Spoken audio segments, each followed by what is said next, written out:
오늘은 대우리문답 44문을 읽으면서 그리스도께서 행하시는 제사장 직분이 무엇인가를 살펴보겠습니다.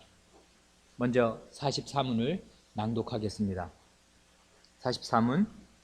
그리스도께서 제사장의 직분을 어떻게 행하십니까? 답.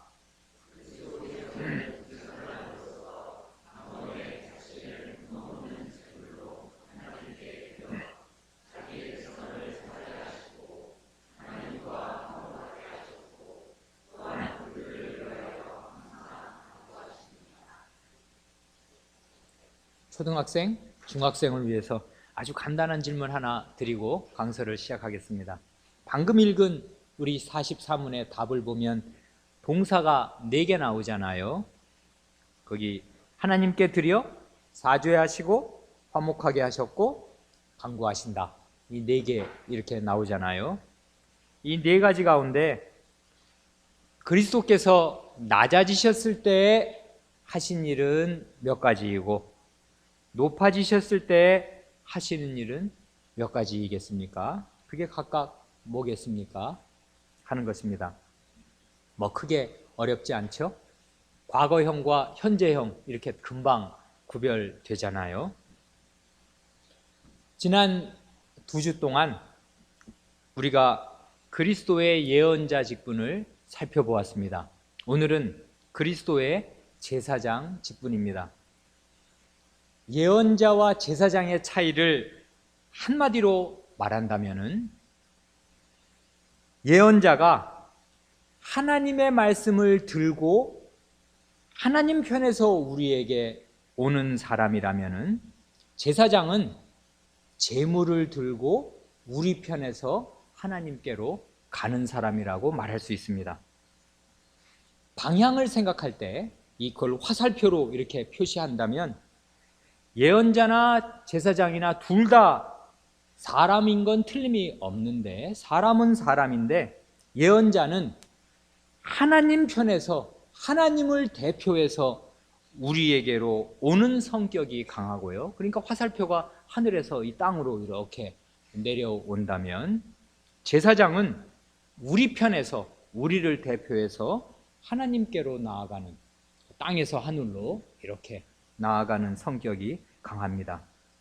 물론 이런 설명은 우리 어린 사람들도 쉽게 이해할 수 있도록 조금 단순화하여서 말씀드리는 것뿐이지 절대적인 구분은 아닙니다.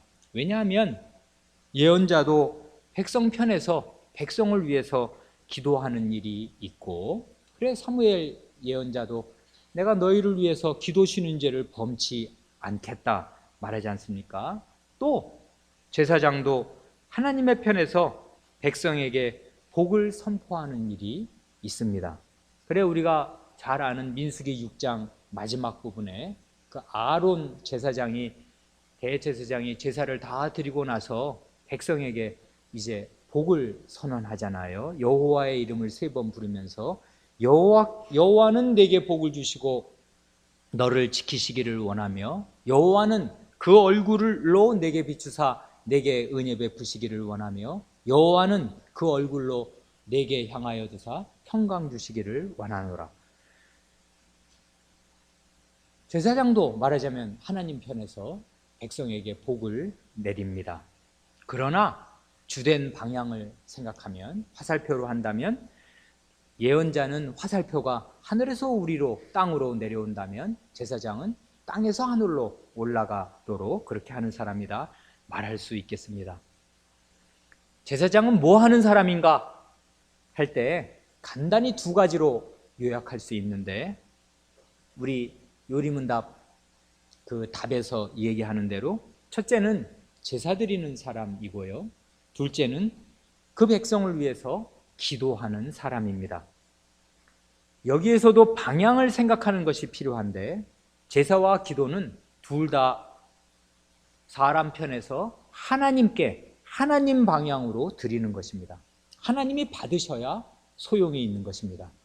사람을 향하는 기도는 아무 소용이 없는 것입니다. 그래서 성전에는요 제사와 기도 이 두 가지가 항상 있게 되는데, 그것을 뭐가 표시하는고 하니 성전뜰에 번제단이 있잖아요. 번제단에서 항상 제사를 드리고요. 또 이 뜰을 지나서 이제 성막 안으로 들어가면 성소에 향단이 있지 않습니까? 그 향단이 표시합니다. 제단과 향단, 번제단과 분향단, 이것이 그 항상 있어야 할 두 가지, 제사장의 주 업무 두 가지, 제사와 기도를 표시합니다. 번제단에서는 아시는 대로 상번제라 해서 아침과 저녁, 아침과 오후에 늘 양을 한 마리씩 드리니까 제물을 태우는 연기가 이렇게 그 제단 뜰에서 늘 하늘로 올라갑니다.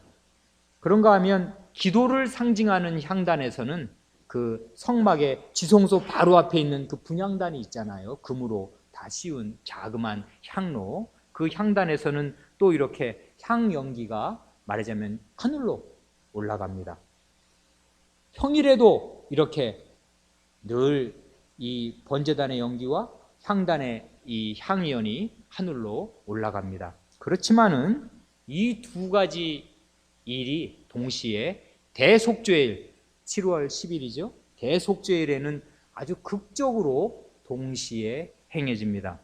어떻게 되는가 하면 대제사장이 제물의 피와 이 번제단에서 잡은 이 제물의 피와 이 향로를 가지고 지성소의 휘장을 지나서 속죄소, 시은좌라고도 하는, 베풀시 은혜이니까 은혜를 베푸는 자리, 그런데 그곳이 곧 속죄소라고요. 왜냐하면 죄를 속해 주시는 데서 하나님의 은혜가 나타나니까 그 자리는 속죄소요 시은좌입니다. 하나님의 발등상이요 하나님의 보좌입니다.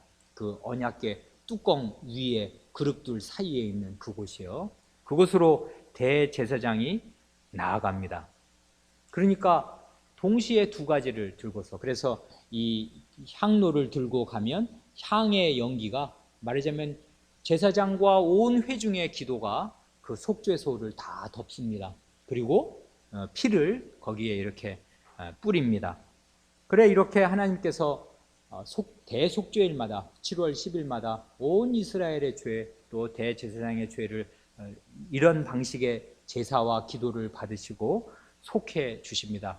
그러고 나면 제사장이 제사를 드리고 나와서 백성에게 복을 선언하는 것이 아까 그 민수기 6장 뒷부분 24절로 26절에 나오는 대제사장 그의 복의 선언입니다.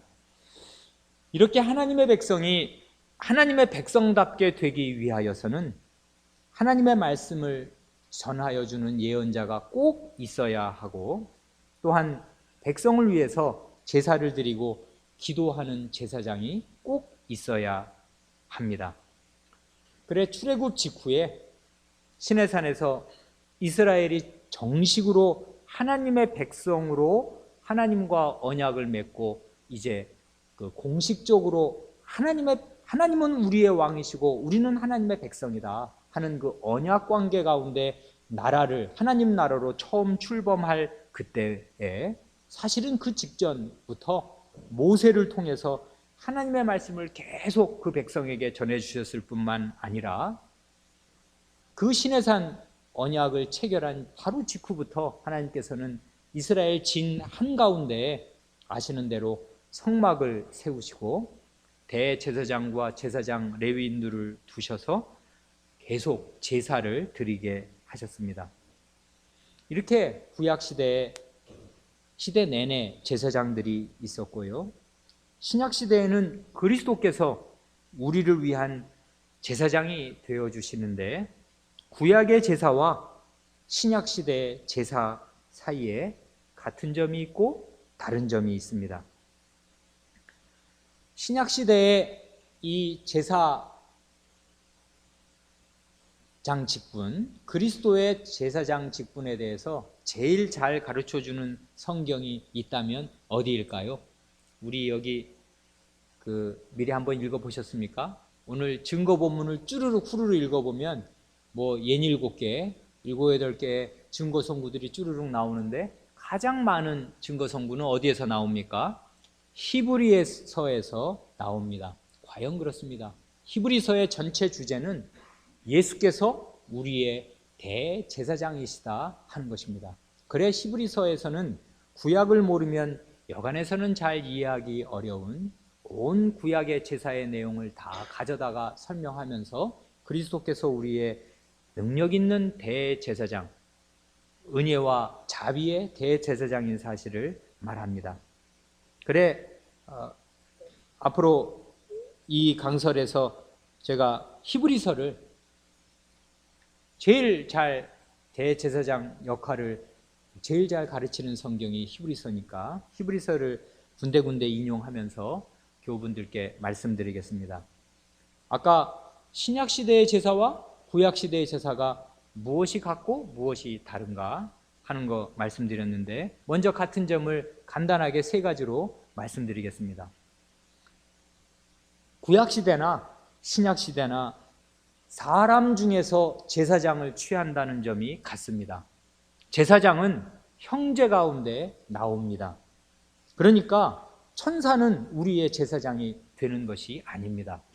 제사장은 우리와 똑같은 사람입니다. 그래 히브리서 5장 2절에 대제사장마다 사람 가운데서 취한 자이므로 하나님께 속한 일에 사람을 위하여 예물과 속죄하는 제사를 드리게 하나니 합니다.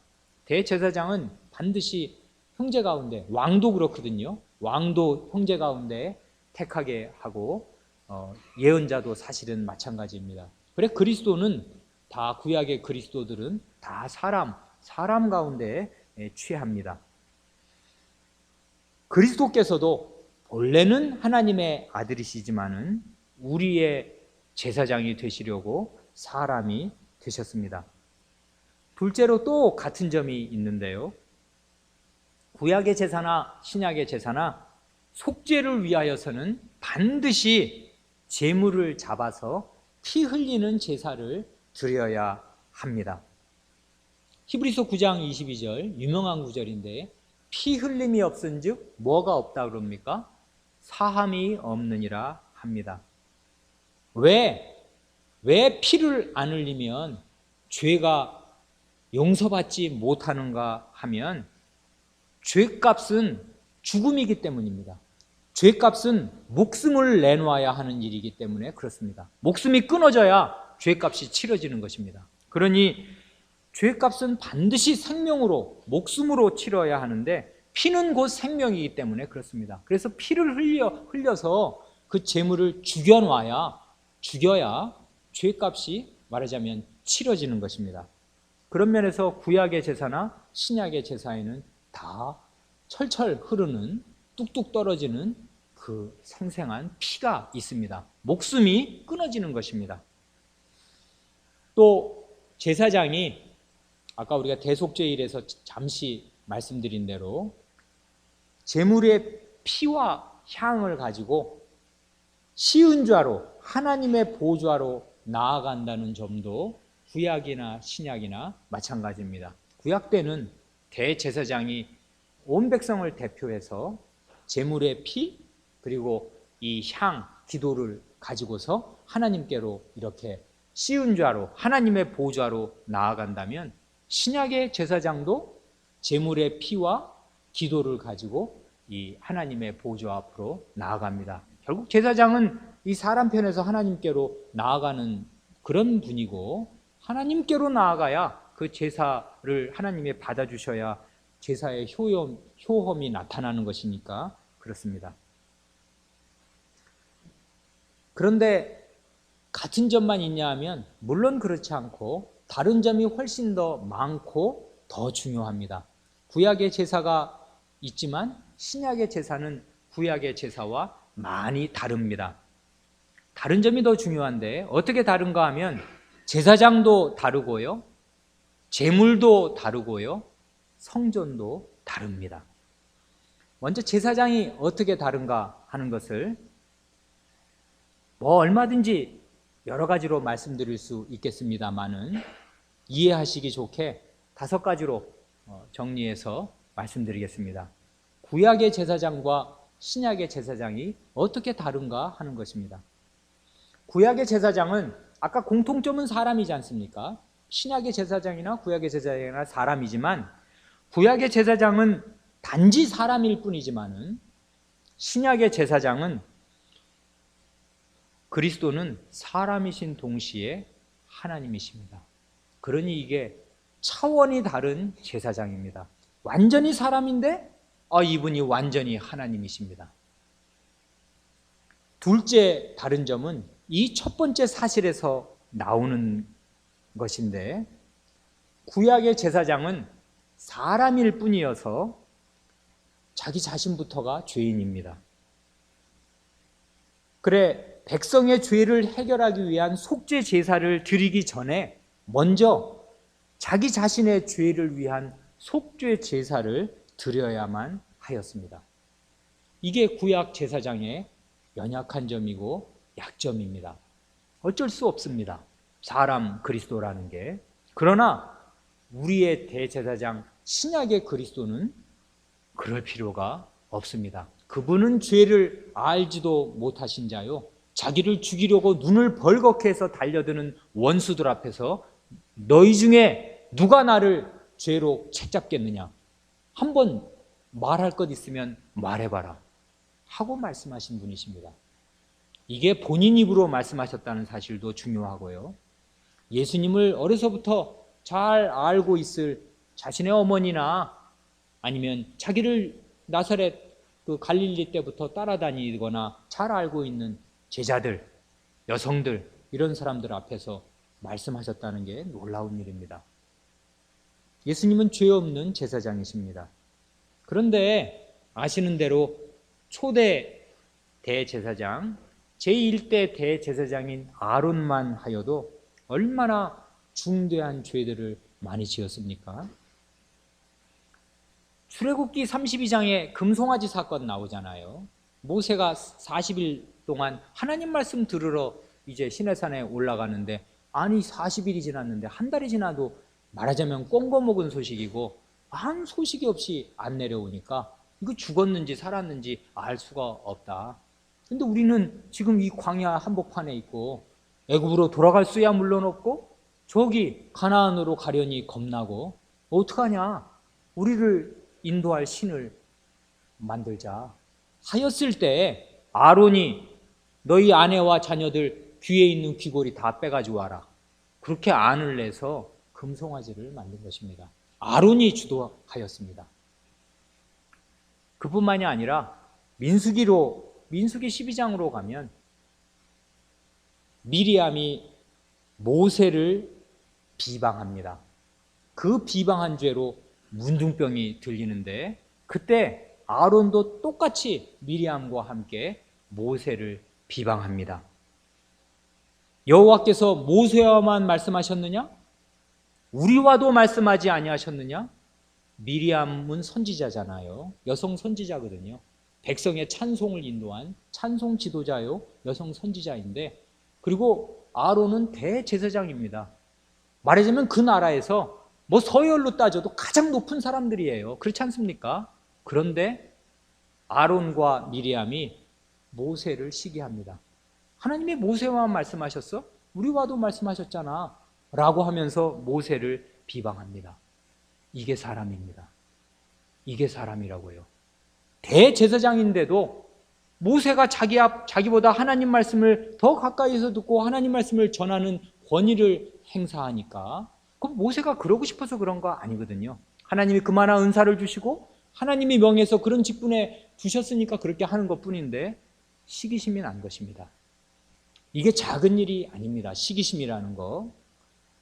이게 마귀가 하나님을 시기해서, 천사가 말이에요, 천사장이 하나님을 시기해서 마귀가 된 것입니다. 가인이 아벨을 시기해서 인류 최초의 살인자가 되면서 가인 계열의 후손들을 무수히 양산하게 된 것입니다. 사울이 다윗을 시기하여서 결국은 미치광이로, 말하자면 배교자로 비참한 말로를 걷게 되었습니다. 바리새인들이 하나님의 백성의 선생들인데 저기 어디 촌뜨기 같은 나사렛 예수를 시기하여서 결국은 예수를 십자가에 못 박아 죽일 뿐 아니라 그의 사도들을 때로는 핍박하고 때로는 죽이는 일에 앞장섰습니다. 이게 다 시기심 때문입니다. 시기심은 결코 작은 죄가 아닙니다. 이런 죄를 이 대제사장이라는 사람이 마음에 품고 모세를 비난한 것입니다. 그래 고라 자손도 그러지 않습니까? 고라 자손은 레위 사람들인데 아니 왜 우리는 맨날 무슨 뭐 칼이나 무기 들고 성막이나 지키고 있고 뭐 무거운 거 나르기나 하고 왜 우리는 그래야 되냐? 나도 저 성막 안에 들어가서 분향도 해보고 싶고 나도 저기 그 진설병도 놓고 싶고 그러고 싶다. 제사장 되고 싶다는 거 아닙니까? 그래서 고라 자손이 그 많은 사람들이 그 땅이 갈라져서 죽은 거 아니에요? 그런데 이런 시기심을 말하자면 대제사장 자신이 품고 있었더라 그것입니다. 이게 사람입니다. 사람은 어쩔 수가 없습니다. 뿐만 아니라 레위기를 10장을 보면 아론의 두 아들이 하나님께서 명하시지 않은 불로 다른 불을 향로에 담아 분향하다가 말하자면 제멋대로 기도드린 것입니다. 하나님이 이렇게 기도하라는 법칙을 다 정해주셨는데 하나님의 말씀 싹 무시하고 내가 내 식대로 하면 되지 하나님 말씀이 뭐람 하면서 나답과 아비후가 그렇게 분향하다가 불이 나와서 죽임을 당하였습니다. 이걸 한번 보세요. 출애굽기, 레위기, 민수기에 다 각각 아론과 아론의 그 직계 아들들의 이게 제사장들이고 대제사장인데 범죄가 적시되어 있습니다. 그뿐만이 아닙니다. 대대로 그렇습니다. 사사시대 말기에 엘리 제사장 집안을 한번 보십시오. 엘리 제사장이 얼마나 무능한 제사장이었으며 그 두 아들 홈리와 비느하스는 그게 나라의 가장 큰 지도자들인데 얼마나 패륜적이었는가. 사사시대니까 그렇겠습니까? 다윗시대는 어떻습니까? 우리가 얼마 전에 읽었는데 대제사장 아비아달은 다윗과 함께 말하자면 몽진을 가려고 하였고 다윗 편을 들었던 말하자면 훌륭한 그런 다윗과 고락을 함께 했던 제사장이었습니다마는 다윗 말기에 다윗이 이제 죽고 나중에 솔로몬이 그 다음 왕이 되기 전에 아도니아라는 다른 다윗의 아들이 말하자면 요압과 아비아달을 자기 편으로 끌어들이고 대신들을 자기 편으로 끌어들여서 자기 스스로 왕을 참칭하고 왕 만세를 부를 때 거기에 가담합니다. 제사장이 그렇습니다. 그래서 이 사람이 솔로몬 왕 때 파면을 당하고 네 고향으로 내가 너 아버지 때 충성한 걸 봐서 죽이지는 않겠는데 제사장직은 못한다 해서 파면을 당해서 집으로 돌아간 일이 있습니다. 이게 이스라엘 초대서부터 줄줄이 몇백 년을 내려오는 대제사장들의 연약사입니다. 대제사장들이 약합니다. 그리고 악합니다. 자기 안에 죄가 많습니다. 그래 이거를 상징적으로 아주 잘 보여주고 하나님 말씀에 딱 박아놓은 것이 레위기 16장인데요. 레위기 16장에 나오는 그 대속죄일의 주례, 그 7월 10일 날 대속죄일이 되면 대제사장 자신의 죄와 온 백성의 죄를 위한 속죄제를 드립니다. 먼저 그런데 그 제물이 다릅니다. 대제사장 자신과 자기 권속, 자기 식구들을 위한 제물로 수송아지를 먼저 잡아서 드립니다. 그리고 온 이스라엘 백성의 죄를 속할 제물로 그 염소 2마리 마련해서 한 마리는 산채로 광야에 가서 비참하게 죽으라고 하고 한 마리는 그 속죄 제사로 잡는데 그 수 염소 한 마리 그것이 이스라엘 온 백성을 위한 제물입니다. 물론 제물의 크기가 죄의 크기와 완전히 비례한다고는 말할 수 없습니다만은 전혀 상관이 없는 것도 아닙니다. 대제사장의 죄를 위해서 송아지 한 마리를 잡습니다. 그 한 사람과 말하자면 그 대제사장 권속, 그래봐야 몇 명이나 되겠어요. 그 권속을 위해서 수송아지를 잡고 나머지 온 이스라엘 백성의 죄를 위해서 수염소 한 마리를 잡습니다. 그 피를 가지고 지금 이제 속죄소, 지성소 안으로 들어가는 것입니다. 그러니까 대제사장의 죄가 중하고 중한 것입니다. 하나님이 아주 무겁게 보시고 너 죄를 위해서 송아지 한 마리 매년 잡아야 한다. 수송아지를 잡으라 그렇게 하셨습니다. 그래 구약의 제사장이 반드시 필요하고 그 제사장이 없으면 제사를 못 드리니까 죄를 용서받을 길이 없는 것이지 않습니까? 그래 제사장이 필요하지만 그 제사장 자신이 죄인이었습니다. 이게 구약시대 내내 큰 약점이었습니다. 그러나 우리의 대제사장은 자기의 죄를 위해서 하나님께 제사 드릴 일이 전혀 없는 완전 무결한 대제사장이십니다. 셋째로 이게 첫 번째 사람이라는 사실과 제사장이 구약에는 사람이었다 이런 사실과 관련이 여전히 있는 것인데요. 구약의 대제사장과 신약의 대제사장의 다른 점은 구약의 대제사장은 계속 갈린다는 것입니다. 수가 많습니다. 수가 많으니까 좋은 게 아니라 그렇게 많은 사람이 필요한 이유는 연약하기 때문이고 결정적으로는 죽어나가기 때문입니다. 죽습니다. 대제사장이. 그러니 영원한 제사장일 수가 없고 죽으면 아들, 또 죽으면 그 아들, 또 죽으면 그 아들 이렇습니다. 제사장이 죽습니다. 죽고 또 죽으니까 계속 새로 세워야 합니다. 그러나 우리 오늘 히브리서 7장 본문에서 읽은 대로 그리스도는 항상 살아계시는 분이고 영원히 온전케 되신 분이셔서 영원히 한 분이 끊임이 없이 그치지 않고 대제사장 직분을 능력 있게 수행하십니다. 그래 오늘 읽은 그 히브리서 7장 23절 24절을 보면 이렇습니다. 저희 제사장 된 자의 수효가 많은 것은 왜 대제사장이 수가 많냐면 죽음을 인하여 항상 잊지 못함이로되 죽어나가니까 항상 잊지 못하는데 예수는 영원히 계심으로 그 제사 직분도 이게 사실은 제사장 직분이지요. 그 제사장 직분도 갈리지 아니하나니 합니다.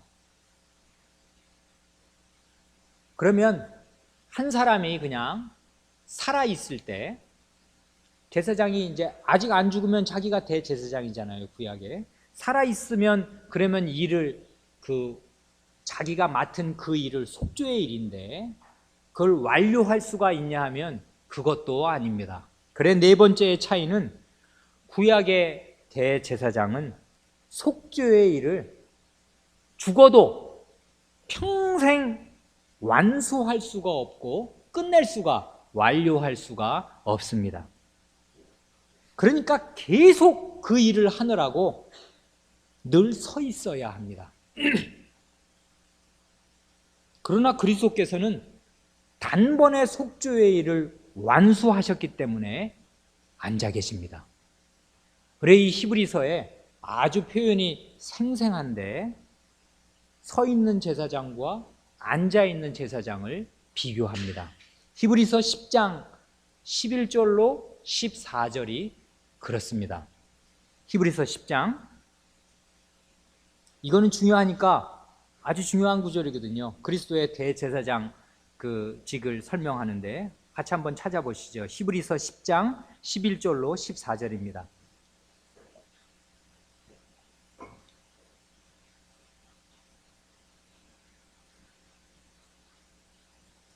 히브리서 10장 11절 제사장마다 이건 대제사장을 말하는 것입니다. 물론 그 밑에 있는 제사장들도 다 포함하겠습니다.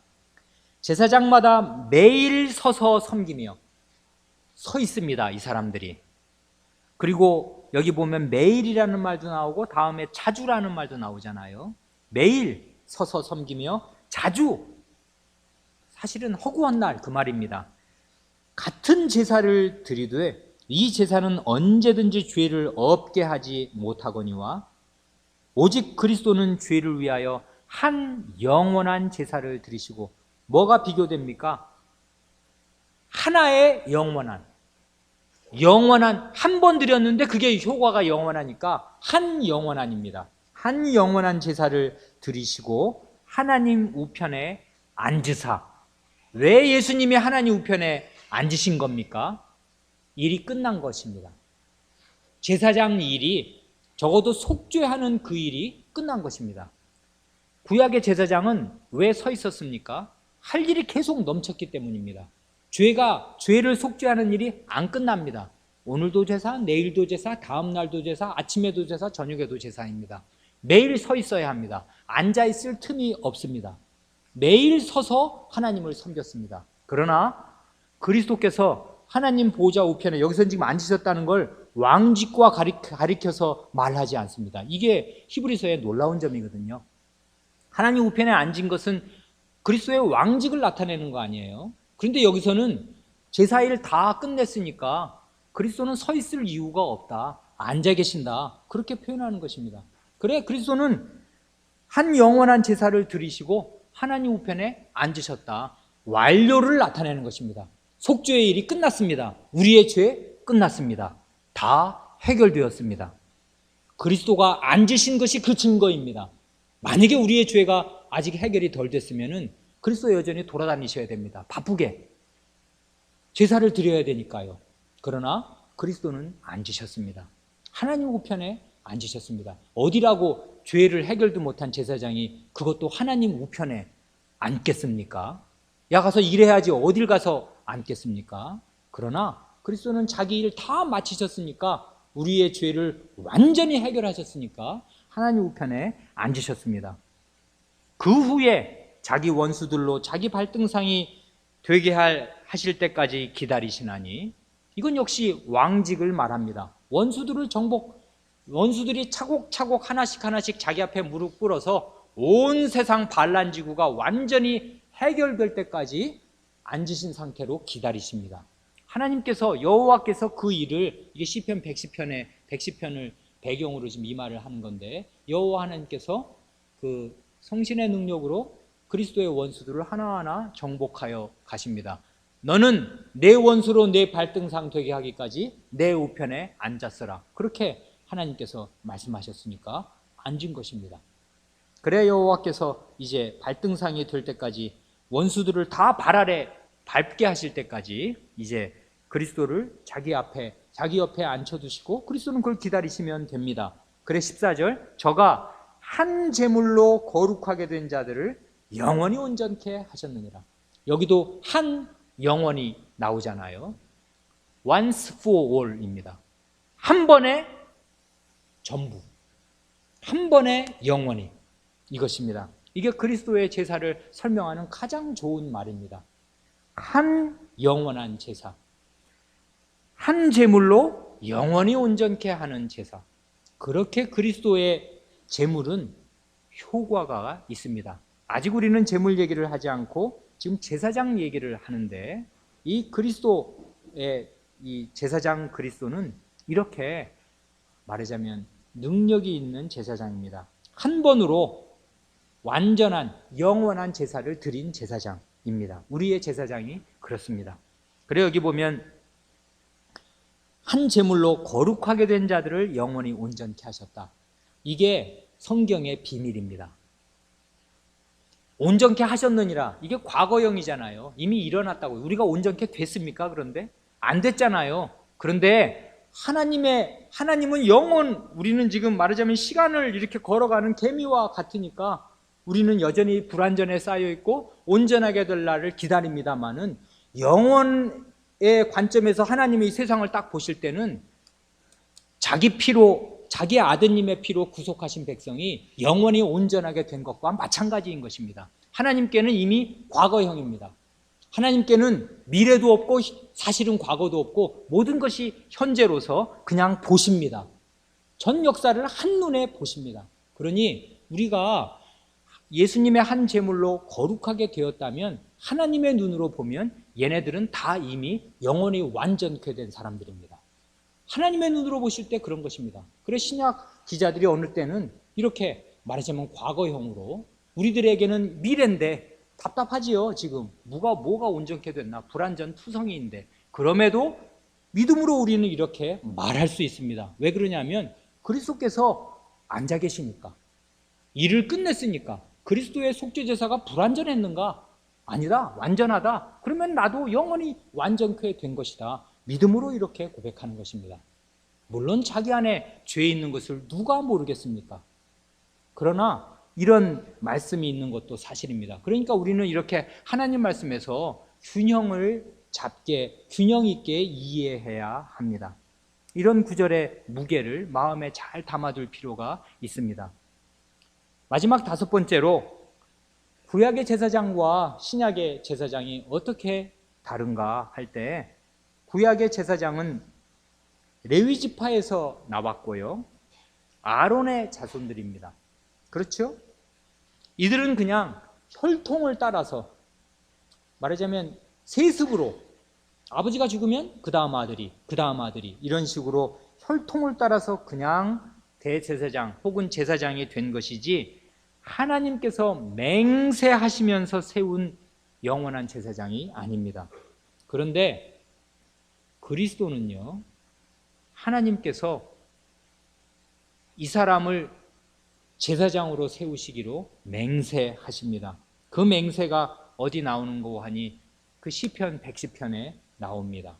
시편 110편 4절에 이게 히브리서 7장, 우리가 처음 읽은 히브리서 7장 오늘 본문으로 읽은 20절 21절에서 그대로 인용되는 그 구절인데 110편 4절에서 여호와는 맹세하고 변치 아니하시리라 이르시기를 너는 멜기세덱의 반차를 조차 영원한 제사장이라 하셨도다. 다윗의 주가 되시는 그리스도를 가리켜서 하나님께서 맹세하시기를 너는 멜기세덱의 반열, 멜기세덱의 계열을 잇는 영원한 제사장이라고 맹세하셨습니다. 하나님의 맹세는 굉장히 특별한 것입니다. 하나님 자신을 거는 것이기 때문에 그렇습니다. 우리는 뭘 걸고 맹세하지만 하나님은 걸 게 없습니다. 자기 자신이 가장 높으니까 자기를 걸고 맹세하십니다. 그러니까 하나님이 맹세하신다는 말은 중요한데 그 맹세를 어기면 하나님 자신이 안 되게 되어버리는 것입니다. 자신이 분열되고 파괴되고 없어지는 것이라고요. 내가 나를 걸고 맹세한다, 그것입니다. 하나님의 맹세는 그러니까 심중한 것인데 하나님의 맹세가 뭐냐면 내가 이 그리스도를 영원한 제사장으로 세운다, 그것입니다. 이렇게 구약의 제사장, 신약의 제사장은 차원이 다릅니다. 신약의 제사장은 죄가 없고 영원히 사시면서 완전한 제사를 단 한 번으로 완료하시고 앉으십니다. 그리고 하나님의 맹세로 제사장이 되시는데 그분은 하나님의 아드님이시면서 동시에 사람이십니다. 그런가 하면 구약의 제물과 신약의 제물이 완전히 차원이 다릅니다. 아시는 대로 구약의 제사에서는 죄인인 사람 대신 짐승이 죽습니다. 그러나 우리가 다 아는 대로 사람의 목숨값이 짐승의 목숨값보다 훨씬 더 중하지 않습니까? 그러니 짐승의 피는 설령 소를 100마리를 잡는다 한들 사람의 죄값, 사람의 목숨값을 고스란히 치를 수는 없습니다. 그래 그 히브리서 10장 1절과 3절 4절이 구약 제물의 연약함, 그것을 말합니다. 그 히브리서 10장 1절의 뒷부분부터 해마다 늘 드리는 바 같은 제사로는, 이게 해마다 드립니다. 늘 드립니다. 같은 제사입니다. 똑같은데 맨날 허구한 날 해마다 제사를 구약에는 드립니다. 짐승을 죽여서 태우고 또 태웁니다. 그런 제사로는 그런 제물을 들고 나아오는 자들을 언제든지 온전케 할 수 없느니라 합니다. 당연합니다. 구약시대 사람들도 사실은 자기 대신 죽어나갈 그 힘없는 그 양들, 힘없는 염소, 송아지 이런 걸 보면 참 불쌍하다. 그 피 뚝뚝 흘리면서 안 죽겠다고 하다가 결국은 이 목이 베어서 피 흘리고 죽어나가는 이 재물을 볼 때 참 안 됐다. 내 죄 때문에 죽다니 하면서도 이러면 내 죄가 정말 사해지는 건가? 하나님이 그렇게 제사를 드리라고 그걸 받으시겠다고 말씀하셨으니까 그 하나님의 말씀에 의지해서 제사를 드리면서 겨우겨우 양심의 평안을 그나마 조금 얻는 것이지, 그거 곰곰이 생각하는 사람이라면 어떻게 이 제물로 내 죄가 사해질 수 있는가? 그거 생각하지 아니하였을 수 없을 것입니다. 그래 3절에서 그걸 말합니다. 그러나 이 제사들은, 이 히브리서 10장 3절 4절, 해마다 죄를 생각하게 하는 것이 있나니 이는 황소와 염소의 피가 능히 죄를 없이 하지 못함이라. 왜 황소와 염소? 이 대속죄일에 제사장과 백성의 죄를 대신해서 황소도 잡고 염소도 잡지 않습니까? 아무리 잡으면, 해마다 잡으면 뭐 합니까? 그걸로는 계속 죄를 생각나게만 한다는 것입니다. 아, 내가 죄인이구나. 그래, 얘네들 안 됐다. 내 죄로 죽는구나. 또 죽는구나. 또 죽는구나. 그런데 죄는 여전히 마음속에 양심의 평안함은 없습니다. 죄를 사함받았다는 확증이 안 되기 때문에 그렇습니다. 그런데 신약의 제사에서는 하나님의 아들 그리스도께서 자신의 몸을 제물로 삼고, 희한한 일입니다. 제사장과 제물이 같습니다. 이런 일은 구약에 없습니다. 있다면 그건 완전히 이교적입니다.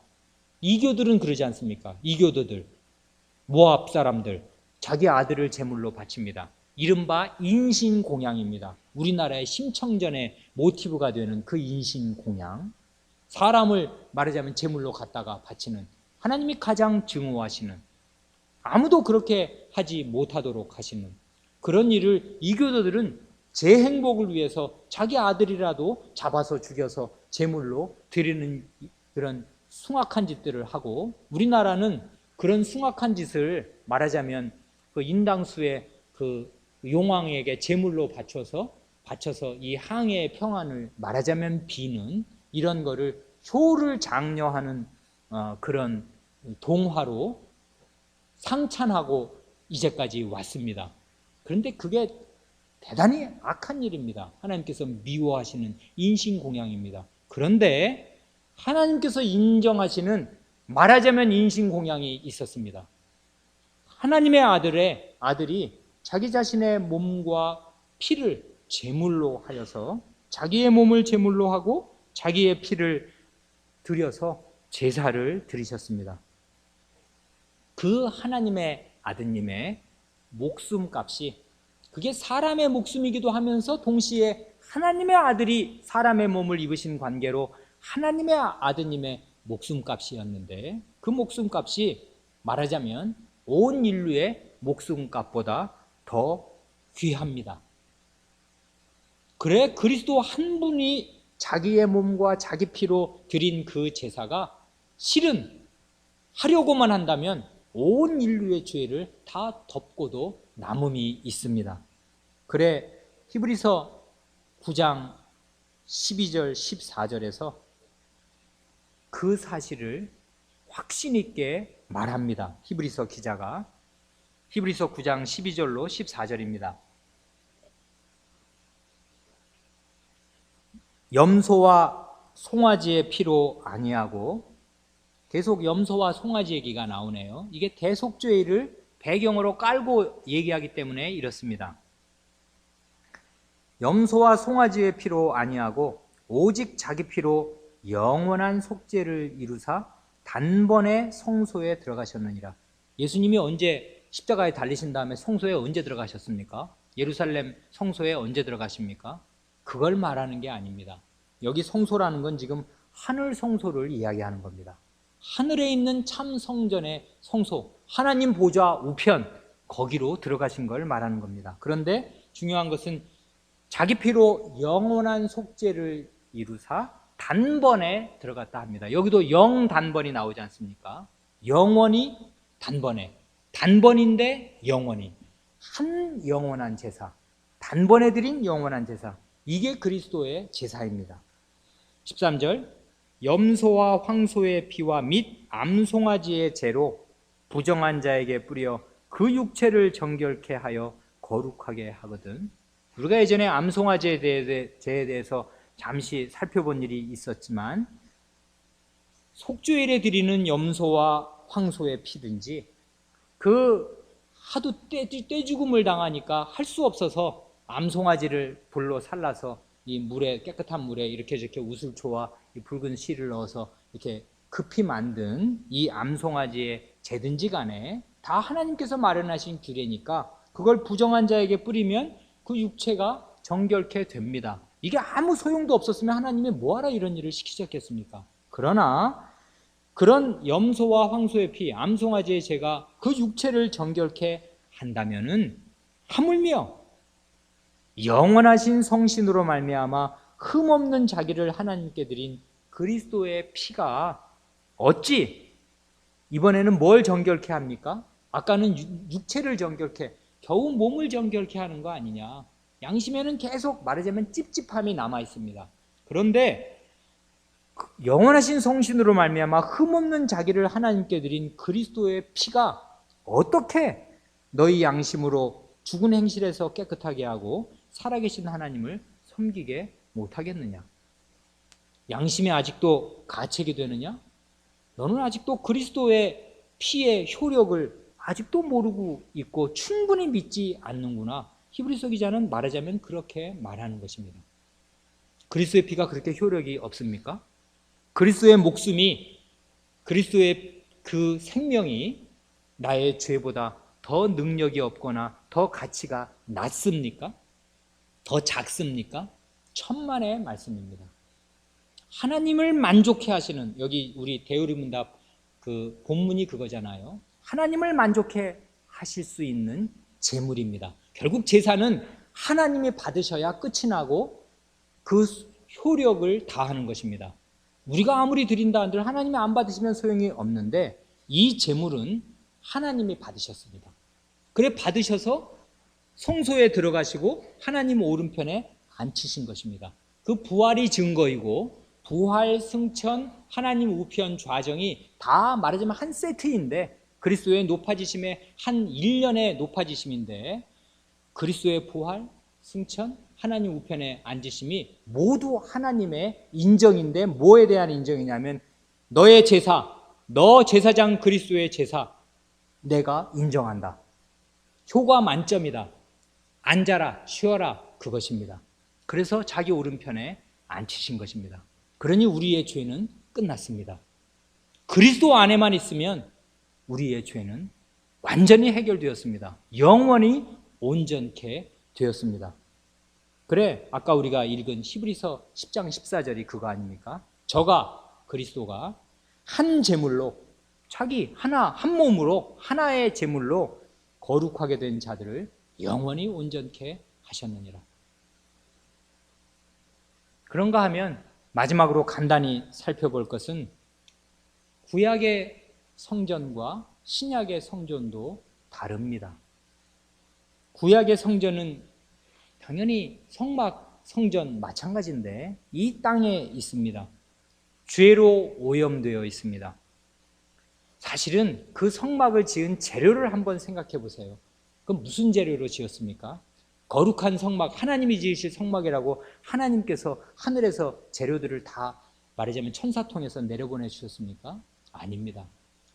지성소의 그 시운주화를 이룬 그 금, 지성소의 그 언약궤는 다 금으로 싸지 않습니까? 그 그릇들도 다 금으로 만들잖아요. 그 금 어디서 나온 금입니까? 애굽에서 가져온 겁니다.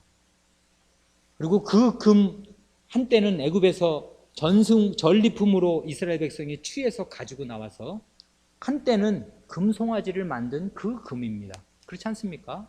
이스라엘 백성의 그 우상 숭배를 버리지 못한 그 더러운 예물을 받으시고 그걸 녹여서 만들어서 지성소도 만들고 성소도 만들고 다 그렇게 한 것입니다.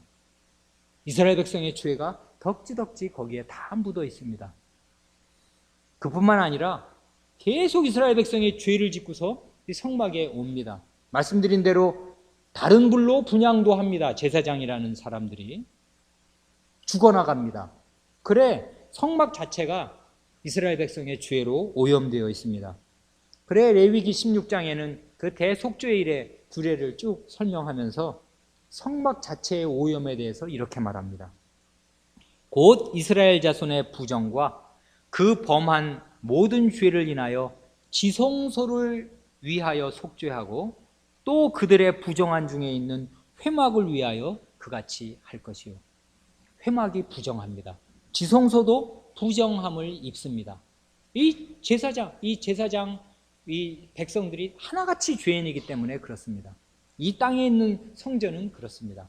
그래 대속죄일 때마다 이 제사장이 그 지성소 안으로 들어가서 이렇게 피를 동편에 7번 뿌리고 속죄소 위에 뿌려야 되는 것은 이 지성소 성막을 정결케 하여야 되기 때문에 그렇습니다. 성전 자체가 정결케 될 필요가 있었습니다. 그러나 그리스도께서 들어가신 성전은 하늘에 있는 참 성전입니다. 그 하늘에 있는 참 성막 성전을 원형으로 해서 모세가 사실은 그것을 보고 이 땅에 있는 그림자로서의 원형의 실체의 그림자로서의 성막과 성전을 지은 것입니다. 그래 히브리서 9장 24절에서는 이 그리스도께서 온전한 성전에 들어가신 것, 하늘 성소에 들어가신 것을 이렇게 말합니다.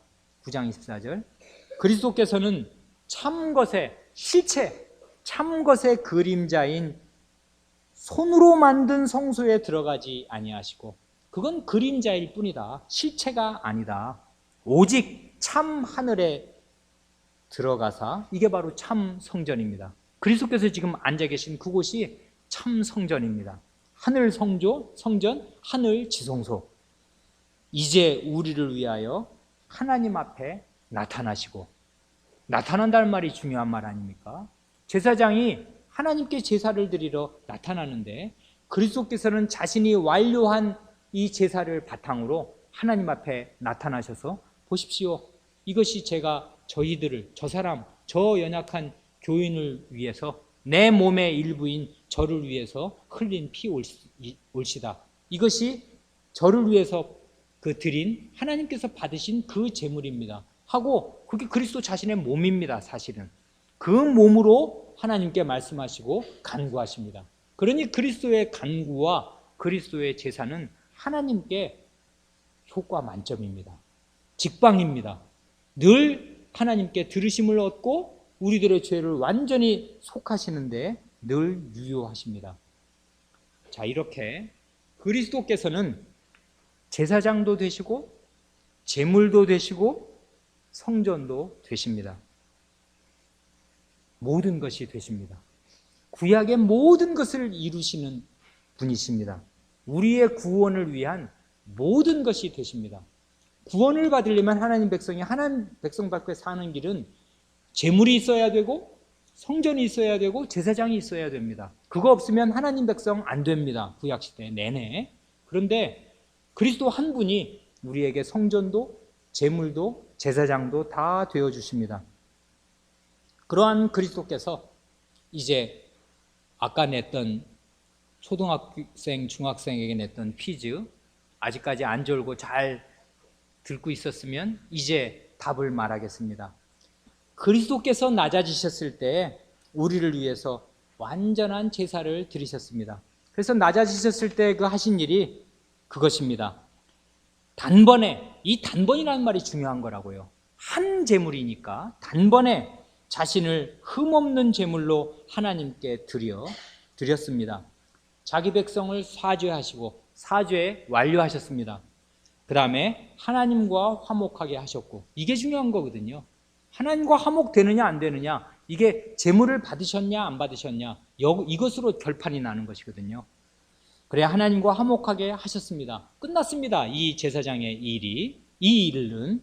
그런데 이제 높아지셔서 낮아지셨을 때 드리신 그 제사의 효력을 입혀주시기 위해서 우리를 위해서 항상 간구하고 계십니다. 이게 지금 높아지신 그리스도의 대제사장으로서의 사역입니다. 이 기도가 있어서 오늘 우리가 여기 앉아 있는 것입니다. 우리가 언제 우리 자신을 위해서 그렇게 열심히 기도해서 신앙을 유지합니까? 어림도 없습니다. 대제사장의 이 강력한 기도, 자기의 완전한 한 영원한 제사와 그 제물을 바탕에 깔고 하나님께 드리는 이 완전한 기도가 하나님의 귀에 항상 들리기 때문에 우리는 7번 넘어지더라도 8번째 일어나서 성도로 살 수 있고, 결국은 우리의 이 죄의 형벌로부터의 구원, 죄의 세력으로부터의 구원을 거쳐서 우리가 마침내는 죄된 존재로부터 완전히 구원을 받아 하늘 성소 안으로 들어가게 될 것입니다. 이것이 예수 그리스도의 제사장으로서의 직분 수행입니다. 기도하겠습니다. 우리 기도하기 전에 44문 같이 한번 읽고 기도하겠습니다. 43문. 그리스도께서 제사장의 직분을 어떻게 행하십니까? 답.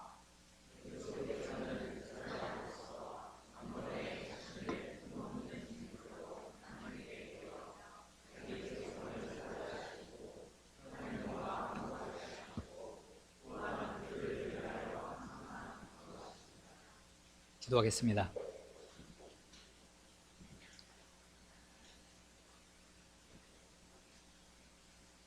하나님 아버지, 과연 하나님 아버지께서는 저희의 모든 것이시옵니다.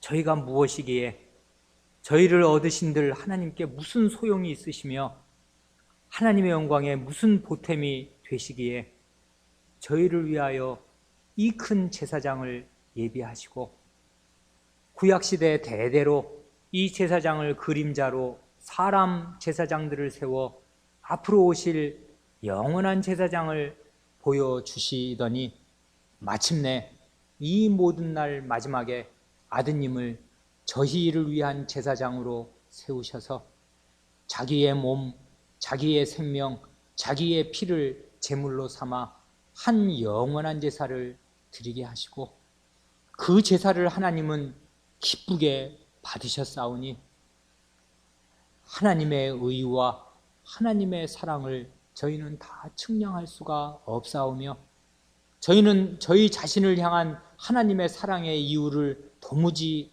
다 헤아리지 못하오나 다만 이것이 저희 마음의 성신으로 말미암아 확실히 증거되었으므로 하나님의 사랑을 느낄 때마다 다만 입을 열어 하나님을 찬송할 따름이옵니다. 이 신비를 저희는 다 깨닫지 못하오며 영원히 깨닫지 못할 것이겠사오나 다만 저희는 하나님의 사랑을 알고 믿으며 하나님을 찬송하고 우리 주 예수 그리스도의 은혜를 찬송하오며 이 은혜를 깨닫게 하시는 성신님, 이 은혜를 과연 저희의 것으로 끝까지 보증하여 주시고 내려주시는 성신님의 은혜를 또한 찬송하옵니다. 이전에게도 저희가 하나님의 귀한 아드님의 피를 받은 백성들로서 하나님의 사랑과 그리스도의 은혜와 성신님의 은혜를 찬송하옵니다. 우리 구주 예수님의 이름으로 기도하옵니다. 아멘.